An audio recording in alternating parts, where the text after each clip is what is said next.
Beautiful souls. Welcome to Unity on the Mountain. How are you this morning? Doing great. And I see there's some beautiful people here to support our lovely, lovely Carol Zukosky who's speaking today in Carol's App. So we're excited about that. So welcome to all. We're going to stand up and we're going to open up our service with My Soul is Welcome Here by Neil David. If you're not familiar with it, I'll walk you through it. It's a very fun song. Feel free to tap, clap, snap, whatever. I'm in the right place at the right time. I am just where I'm supposed to be. I'm in the right place at the right time. I am just where I'm supposed to be. I'm in the right place at the right time.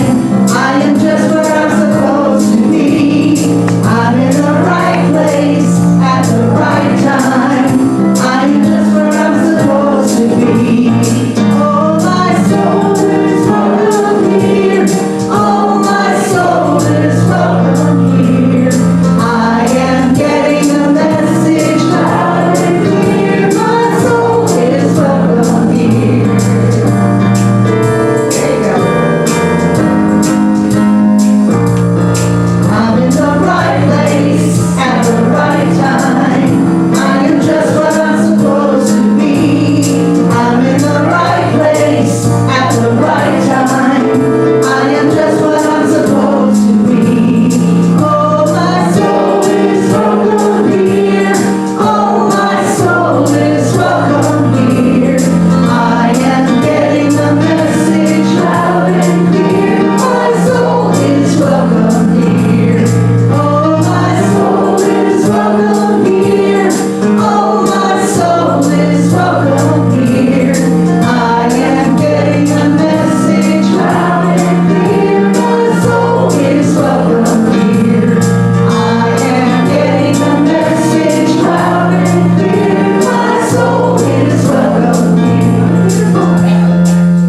My soul is welcome here. My soul is welcome here. My soul is welcome here. My soul is welcome here. My soul is welcome here. My soul is welcome here. And it is. Say good morning to your fellow neighbors. Say namaste. Good morning. I'm Tammy. Shake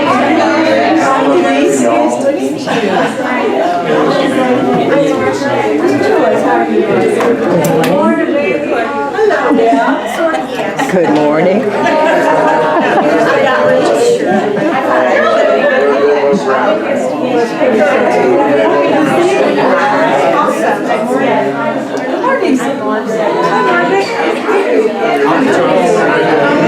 Hey, Margaret.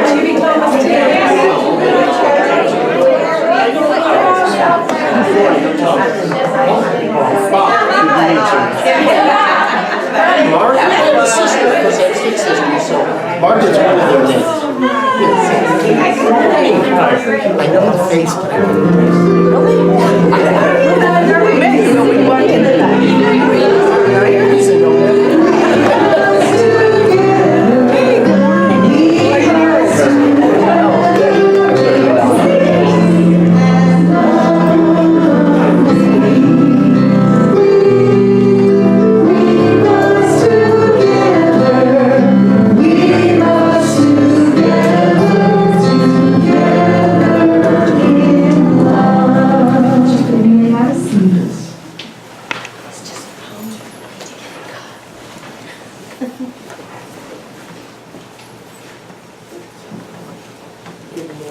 Good morning. It is absolutely wonderful to have you all here with us at Unity Church on the Mountain. Let us say together our opening statement. It can be found in the program. There is only one presence and one power in my life and the universe, God the good. This is our Christ candle that divine God Christ life and light within each, every one of us. Let us affirm together our vision and mission statements. Centered in God, We inspire spiritual transformation, creating a world of love, peace, and prosperity. We are an inclusive spiritual community, inspiring, awakening, and serving in love. now we come to the children's blessing. I love this. Let us remember those precious children in our lives, around the world, and that inner child within each and every one of us by saying, we love you, We bless you. We behold Christ in you.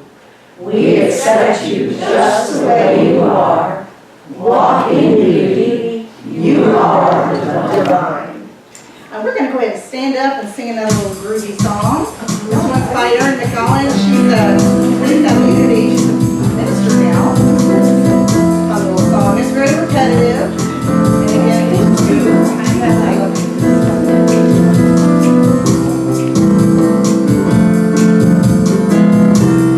When I walk in the Spirit.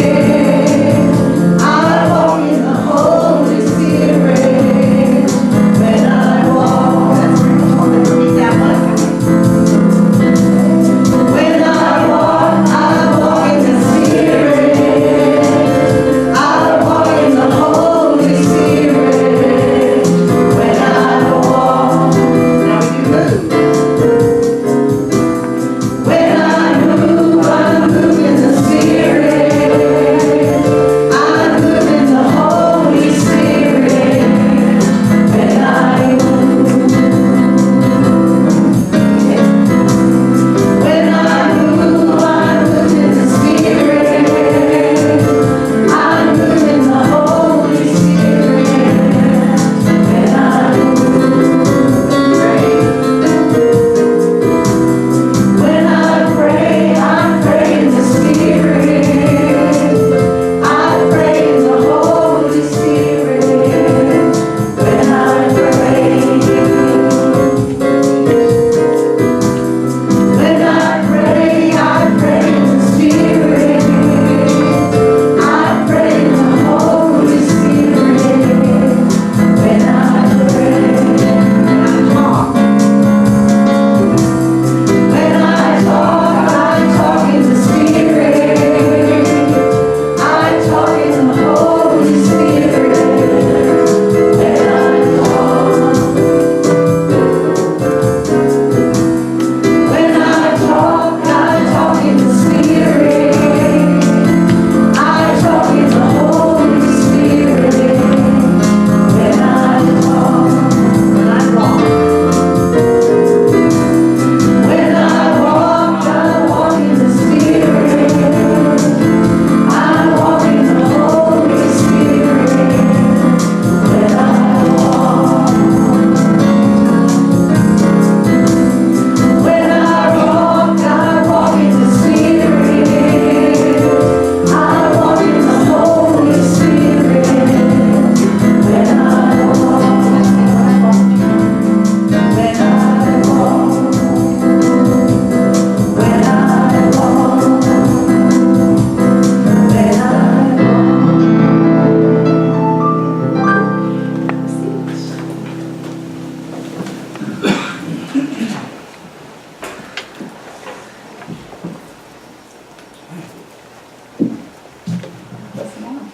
Debbie, would you please bring the prayer box forward? Thank you.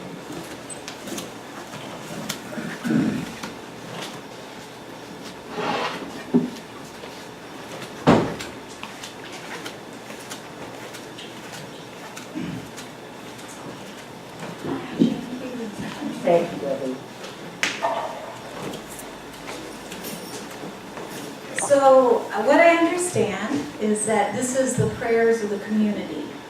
And even if you haven't put in a prayer, if you have a prayer on your heart right now, if there's somebody in your life that you feel just could use that extra energy or support, or for yourself, is there a place within yourself that you would acknowledge wants to be seen and dealt with?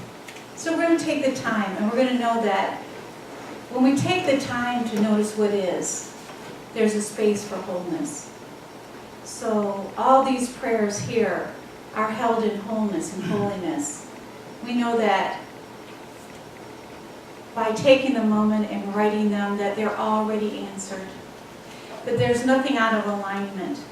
That the prayer is the aligning with Christ consciousness, with the divinity within, holding the space, knowing there's nothing to get, that it's already here, that the prayer of healing is a revealing. So with the changed eyes, with the eyes of our heart, we acknowledge that these prayers are already done, and it is good, and so it is. Thank you very much.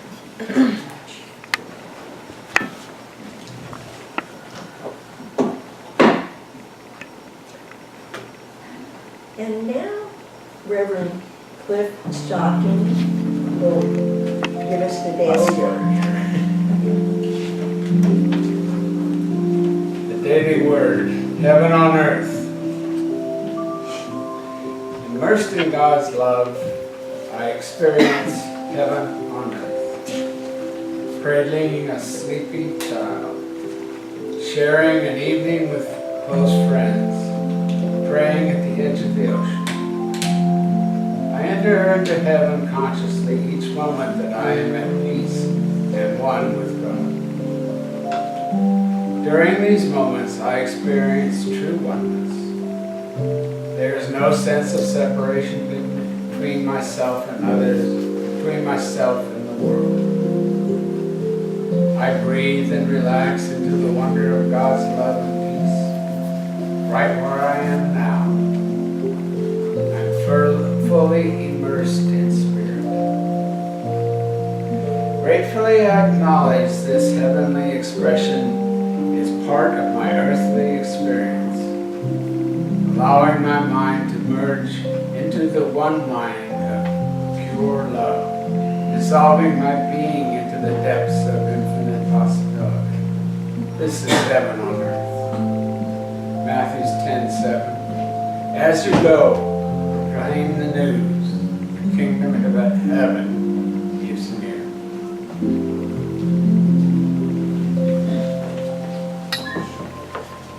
Thank you, Cliff.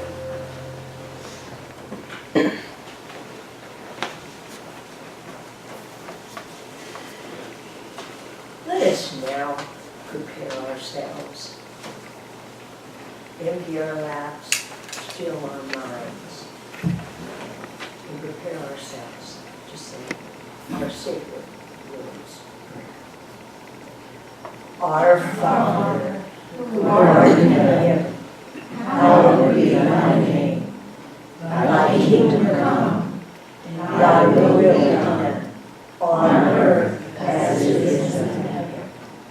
Give us this day our daily bread, and forgive us our debts, as we forgive our debtors.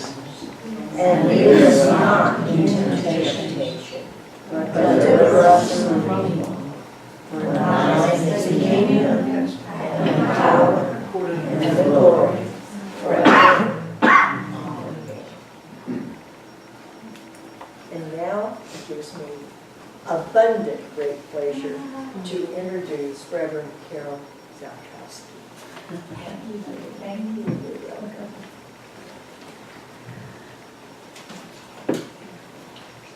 Namaste. I like to say no mistake.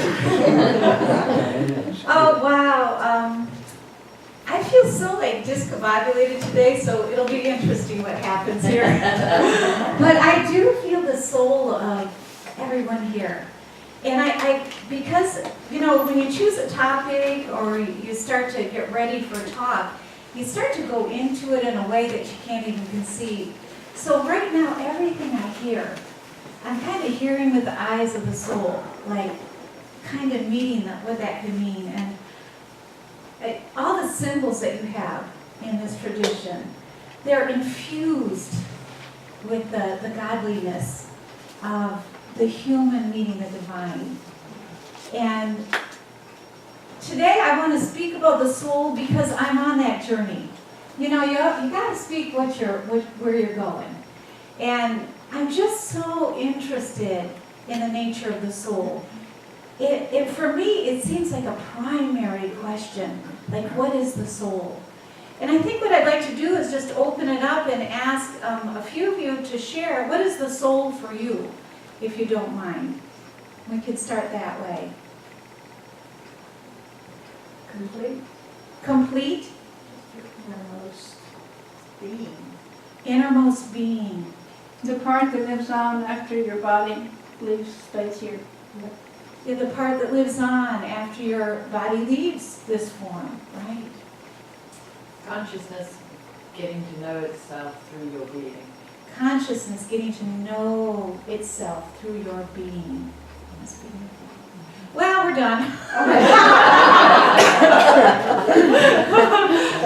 I just think that there's nothing I'm going to be able to add to your journey, but today let's open up the space. We're kind of just opening up the questions. And what is it for you? So I'm going to share my musing right now. I just love this community. I love my friends. I love my family. I love this place here called Carroll. I love Barry. You know, and it's like with that love, what is arising in me to share right now? And it seems like the essential question is, why am I here? You know, it just comes back to that essential question. I've been reading the Anankara.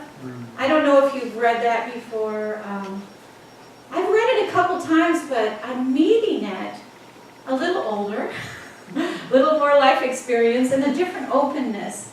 And it's called A Book of Celtic Wisdom. It is really the book of the soul and the soul friend.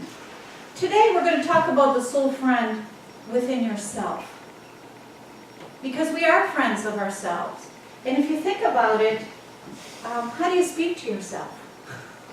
I mean, I kind of look around, and I guess the reason I'm interested in the soul is I see a lot of people that are expressing, that are creative and out there living their life fully. And I also see in our culture a lot of sadness, a lot of grief, a lot of stress and anxiety, a lot of going, doing, and really not feeling complete.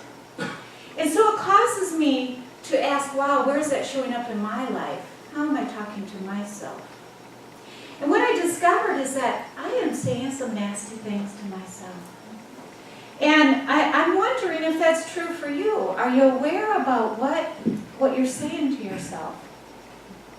Well, let's just back up for a minute. So if the soul is the immortal part of us, if it is that I heard this the other day, that the soul is not in the body, we are in the soul. The body is in the soul. And I really like that, and it reminded me of Wordsworth, where he said, the soul that ran me through. You know, the nature of who we are is so much larger than what we consider this container. And I like this because in this kind of practice that you have here at Unity, you have sacred rituals that are containing an opportunity for you to meet your own soul. So the words are just words until you move into them and feel through them, and they become your own. So much of soul is, how do we find the unique song, find the chord that runs through all of nature, that brings the harmony to our life, here and now. If you heard a little Irish accent, you know John O'Donoghue has had a great influence on me. If I could do it, I'd do the whole thing in the Irish because I just dig it.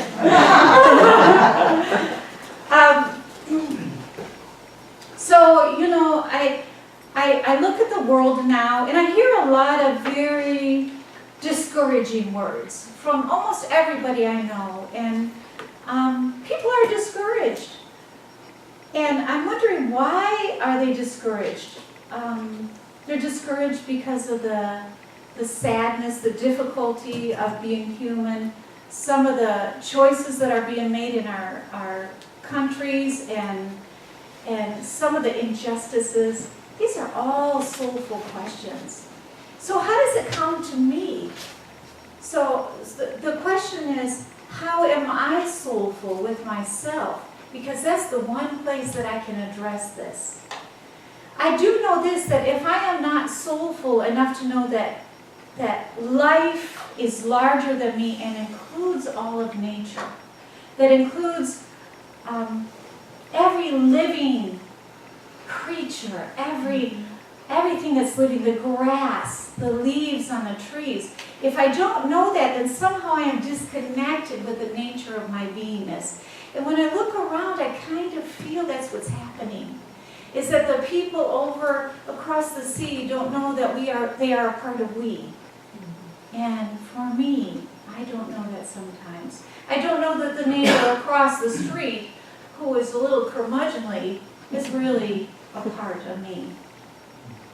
Or the stray cat that comes to my yard, which is something because we already have 10 in our realm. But, you know, to know that that's also a part of me, and how do I respond to that? It just keeps coming back over and over as this question is, what is the soul for me? How can I dive deep? How can I feel the oneness and still know that this human vessel, this clay form, is infused with the divine? How can I feel that as I walk on earth? Be grounded and yet know the divinity. I took a quote from John O'Donoghue that I loved, that I just wanted to open with.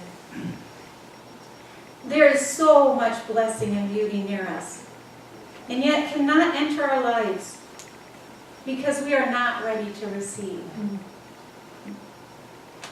And then he says, the handle is on the inside, and only we can open it. I love that. I love that. It's in the midst of all those questions, there's some comfort there. The treasure's within. Oh, well, what does that mean?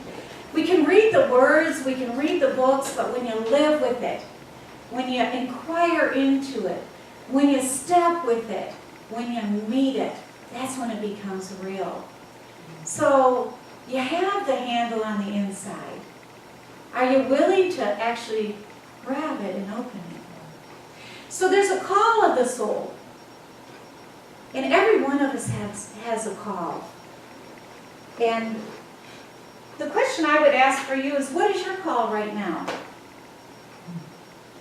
So we know that the inner world, our inner world, is mysterious and large. And it has a direct impact on our outer world. So how are you with your inner world? Or are you looking from the outer, judging how the inner is? I just want to caution that if you're doing that, you've missed the mark. Because what is here, even right now, is already done. That really what is happening, the creation of life, the interface with life is right now alive. It's happening in this moment. It's present. So if we are presencing, if we are feeling what is, like even in this moment, I can feel total body chills because I can feel that it is so much more than Carol standing here. That every one of you, we are just in this moment. If I looked out and I thought that maybe a word would be wrong or I would mess up somehow, then I've really taken something from the experience of being alive. So it takes some courage, but can you be alive? What is your soul's calling? What is the inner calling to you?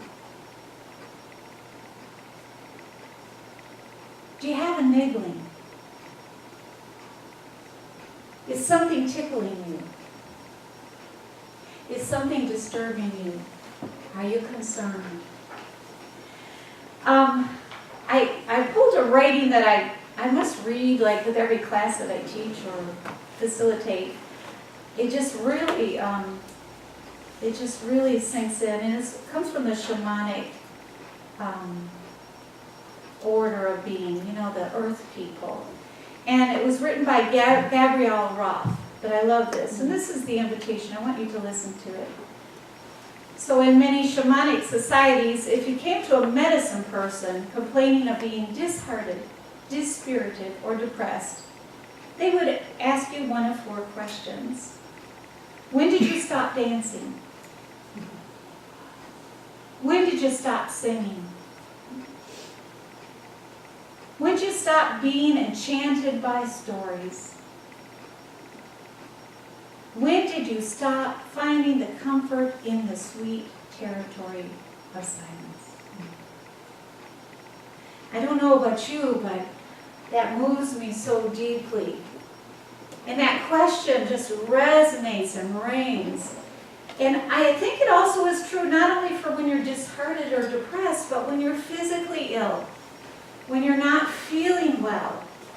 Those are soul questions, because we are more than the physicality, that our soul supports our physicality. In fact, the soul is like the energy that allows the aliveness of you to be here. So if you imagine, I did some work with chakras and Eastern Indian philosophy around the soul. And what I found is that they describe the soul as having a shape. And that we come into the earth, we come into the planet at the time and space that we do, and that shape is your light shape. You come in with a certain shape. You have a certain way you're going to be. You've got a family of origin, you have a culture, you have a place in time. And so there's a certain shape, and within that shape contains all your gifts. It contains all the information to allow the aliveness of the space that you are to resonate and reverberate and to sing your song. That shape, that if you imagine like a light body, something that is bigger than you, that connects to the divine, that knows its origin, that feeds through you, sometimes that shape contracts within your body. And sometimes you forget that the soul is who you are, that you are much bigger than this body, than this earth form. This earth form's there, but when you do, you might feel sick. You might feel disheartened. What I want to say is that it's not the truth of who you are. You have been fragmented mentally. There's somehow that you have a pair of eyeglasses that are maybe cloudy and cracked and chipped, and it's how you're looking at your life. And maybe it's not a fault. It's not about finger pointing or saying you should be something else, but if you hear this, maybe it's time you look at the glasses you're seeing your world through. I have a friend that's very, very sick continuously. Absolutely breaks my heart.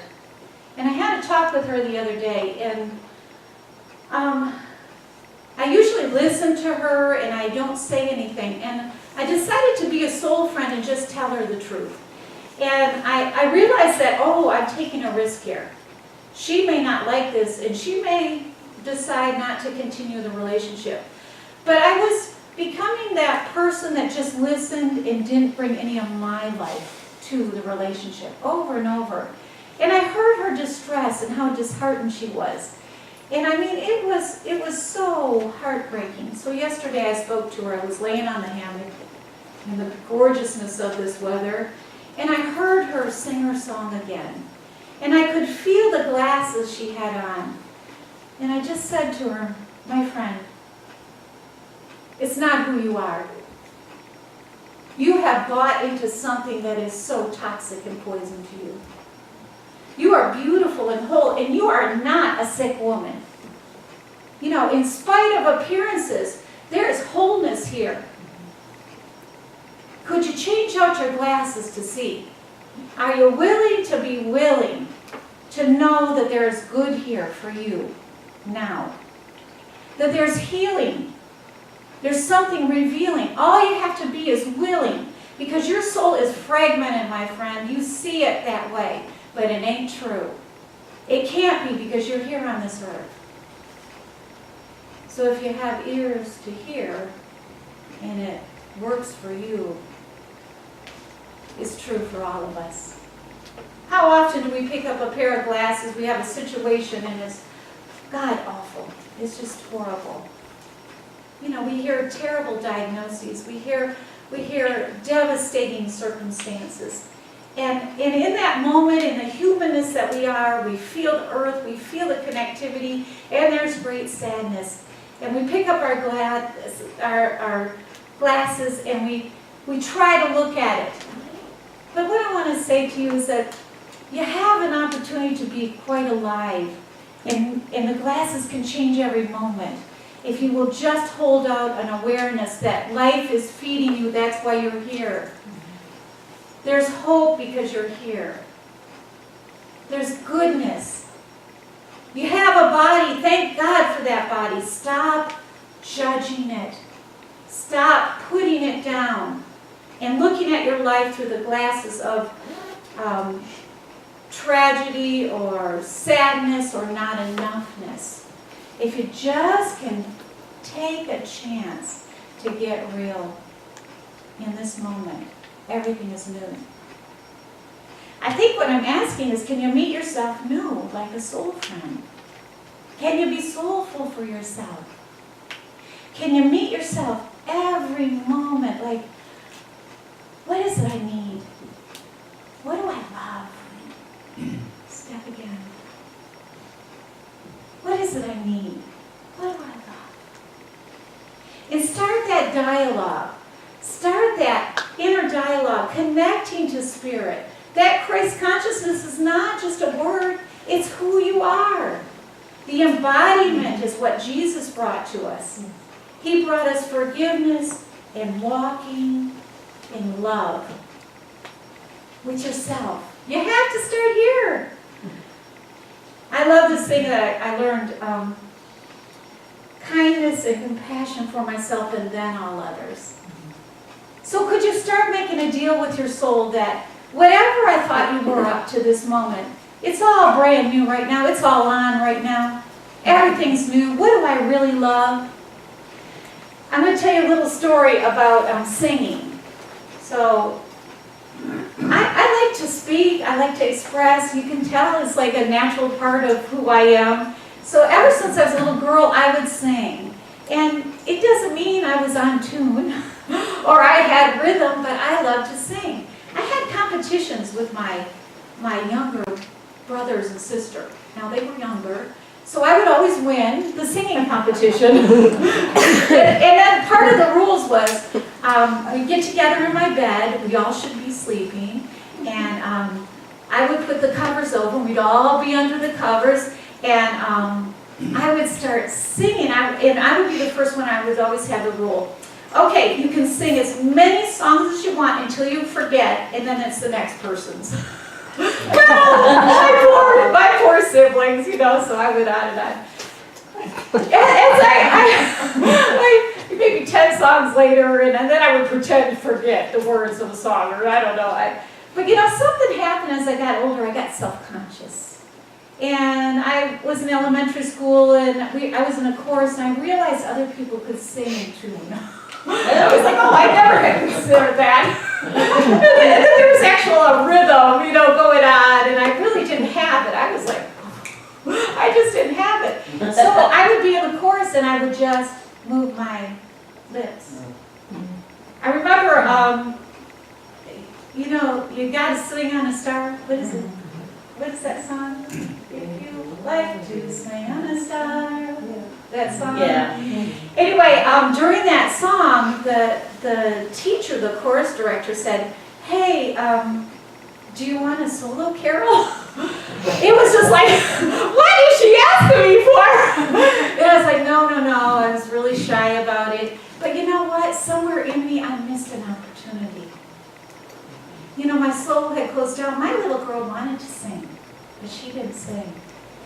So, you know, it turns out, just like about 2 months ago, Michael was watching football. I had no interest in it, sorry.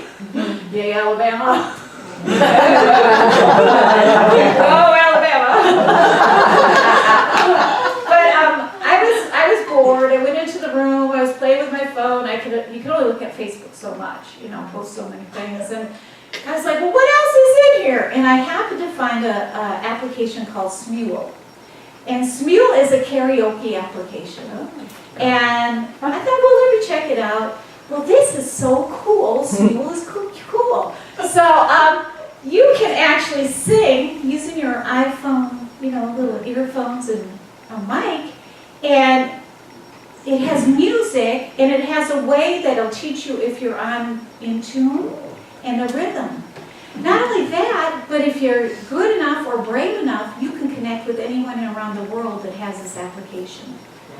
So anyway, I started singing, and then 2 hours later, when the football game was over, I came out and I had the biggest smile on my face.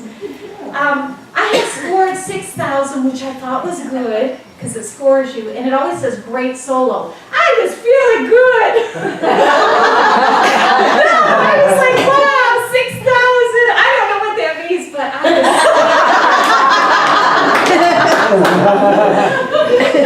Recently, I have sung with a friend, Michelle, and we got 15,000, so I don't know what 6,000 meant, but no matter. No, so what is it in you that maybe as a child that you abandoned? What is it in you that you go up to a friend and say, oh, wow, you should sing. You really should. You got a voice. You should write. I hear you all the time tell stories. Wow, you're a writer. Oh, man, you're a good dancer. You must be a good cook. Listen, because you're giving yourself clues what you love. Stop giving it away. You are given a gift. Your soul is a gift to you. Your soul is unique. There's no one on the planet like you. In all the billions of people, there is no one like you. We need you. So if you're here, it's by no mistake. Listen to the call of your soul. And, you know, we habituate to who we think we are, and then we buy that. What if you are not the persona, the person, the mask that you think you are? Why not start to ask some questions? Ask the questions, what do I really love? What do I need? Where do I feel comforted? Where do I feel good? Where do I feel brave and courageous? And start to live live in the moment. Don't worry about how it's going to show up here. Look, if I worried about that, I could not stand here. Whether this is successful or not is no matter. This is my soul's work. Get up here. Be a fool or not, it doesn't matter. In the past, whatever's behind you, it is behind. It is totally behind you. All you got is this moment now. So I have this awareness that, well, gosh, this is all good to speak about, but how do I cultivate the soul? So I gave you a few ideas, but just take a moment. How do you cultivate the space of your soul? One of the things that I just want to bring up, because it's really on my mind, is how we are sped up. That in a way that, let me just look at the quote, that our life is run at the speed of light, paced by machines. Right? And what if that your life can be run by the speed of love? Paced by your intuitive knowing. It means you might have to put your phone on airport mode for a half hour a day, Would that be a nice challenge? How about dropping out and giving some space? Meditation is beautiful. You know, you hear all the world's wisdom about going inward, and they always speak about meditation. Come to it any way you can. If when you ride a horse in a field and you're out in nature that brings you joy, then let that be the space for your soul to meet you. Let it infuse your light and start to feel yourself differently. If you like to paint, whether you're good or not, if you like to see your grandchildren and just hold them and sing to them, what is it you like? And you'll find it in the moment. Just keep asking, what is it I need? What do I love? What do I like? And start to honor the space of who you are. I think it shows up in so many ways. My last little story is this morning. I was getting ready for this in the meditation room, and I have a Russian blue kitty cat. And she's been with me for 15 years, maybe 16. Her name is Sweetie Pie. Sweetie likes to meditate with me, come with me. And she walked in, and I became very present and just looked at her. She's so beautiful. She's gray, and she's just got all her hair is lined up. She licks herself all the time. And she sits there, and she looks so regal, and I'm feeling that. And then all of a sudden, I see her look down, and you know how cats do, you know. I'm like, oh, what is that? Well, I get down, and there's a spider. And that poor little thing's still alive, but all his legs are crossed and flailing all over. You know, there's two choices. You know, right? But instead, I just felt the soul of life. And so I thanked my kitty cat for being such a brave warrior. Sweetie, you're brilliant. Move back. And then I got a piece of tissue, but in a way that I have learned over the years to softly pick up this bedraggled spider, and I picked it up and looked at it, and it did not look good. And it looked dead, but I was like, well, I don't know. This is life. So I went out to the front door, and I opened the front door, and I carefully set the spider down, and I stayed. You know, dang, if that spider didn't untangle his legs, turn himself over, and run away. Wow. You just don't know. How do you know? You just meet what is. So yeah, we're all going to have this experience. We're going to have things we're challenged with. We're going to feel down. We're going to feel hopeless sometimes. But just don't buy it, because in the moment, there's life. Sit back. Feel with your senses. Smell the earth. Get outside and look at the sky. Feel your body held on earth so kindly by gravity. Not too hard where you're stuck, but so nicely so you can move freely and still be safe. Notice what you notice and smell what you smell and feel the aliveness in who you are. This is the soul of being. My friend Sharon is here, and she likes acronyms. So I made a little acronym, and it's with soul. And so here's some tips that I have found helpful for me. Soul, S. Sense your body and your life. Be alive with your senses. O. Be open with curiosity, wonder, and awe at your life. U. Unite. Be uniting with the nature of who you are and the mystery of it all. And L. Living and loving. Know that you are in that ancient house of belonging and have always been there. So I'm looking at all of you. I have the great pleasure of seeing this. I know all of you have come with deep and abiding souls. You don't come here unless you want the inner wisdom. And it's not what people give you, but it's what has been ignited. If you leave today with one gift, let it cook in you. And know that's why we're here together, is to infect each other with the truth of our being, that we are interconnected, that we walk together on this planet, and it's through this that there is hope for humanity. So I'm going to read a blessing by John O'Donohue. I will not do it with an Irish accent. If it comes out, it's not my fault. This is a blessing. May the light of your soul guide you. May the light of your soul bless the work you do with a secret love and warmth of your heart. May you see in what you do the beauty of your own soul.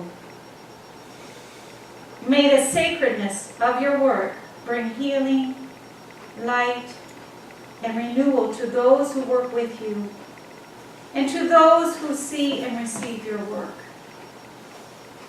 May your work never weary you. May it release within you well springs of refreshment, inspiration, and excitement. May you be present in what you do. May you never become lost in the bland absences. May the day never burden. May dawn find you awake and alert, approaching your new day with dreams, possibilities, and promises. May evening find you gracious and fulfilled. May you go into the night blessed, sheltered, and protected. And may your soul calm, console, and renew you. And so it is.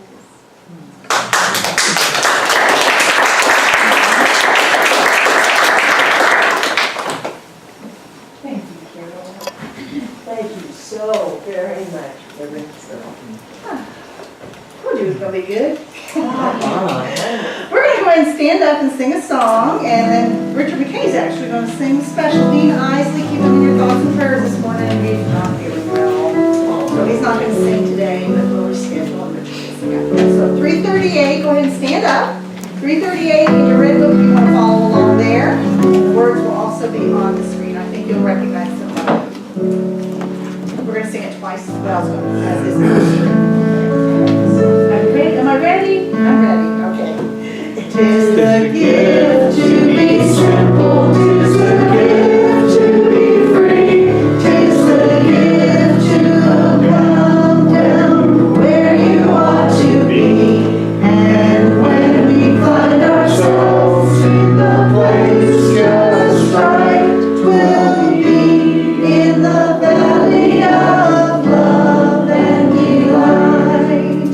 When true simplicity is gained, to bow and to bend, we shan't be ashamed.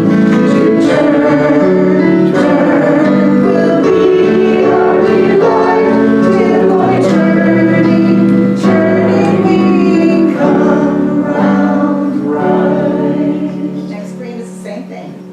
'Tis the gift to be simple, 'tis the gift to be free, 'tis the gift to come down where you ought to be. And when we find ourselves in the place just right, 'twill be in the valley of love and delight. When true simplicity is gained, to bow and to bend, we shan't be ashamed. To turn will be our delight, till by turning we come round right. That's it. Go ahead and have a seat, and Richard will sing us one of his originals. Oh, certainly. All right, I have a shorter quote from town of Donahue. Because I'm also, I don't know if this is from the Anamkara or where. And this is what inspires me. My dream is to sing, and I'm a lyricist and a composer and a poet, and that's my, and I'm moving my dream along. And this is a quote from John O'Donohue. The poet wants to drink from the well of origin to write the poem that has not yet been written. So that inspires me because I'm always writing songs that probably somebody else has written and said the same thing. Let me tell you some of the lines. It's about my relation to nature and how I see in nature that nature is loving to us. And you don't have to get in your Bible to worship God. You can go out and hike. Oh, here, this is a line from, these are the lines from the first line. Oh, here comes autumn, feel it in the breeze. Here comes autumn, see it in the trees. That's kind of the chorus. Okay, I'm just going to sing now. I'm going to do the best I can on my instrumentation.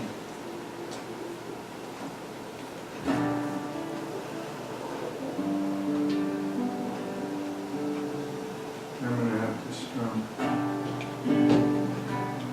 Oh, here comes autumn. See it in the tree. Oh, here comes autumn. Feel it in the breeze.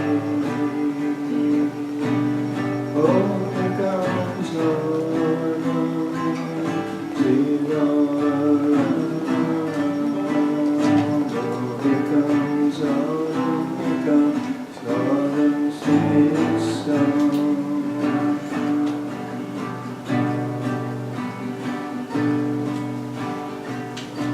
It's sacred moment in every life now.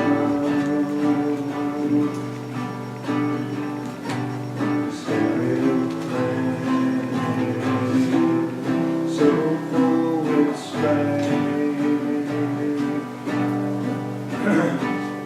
Each sacred moment to be alive. Each sacred day to be alive. Oh, here comes autumn.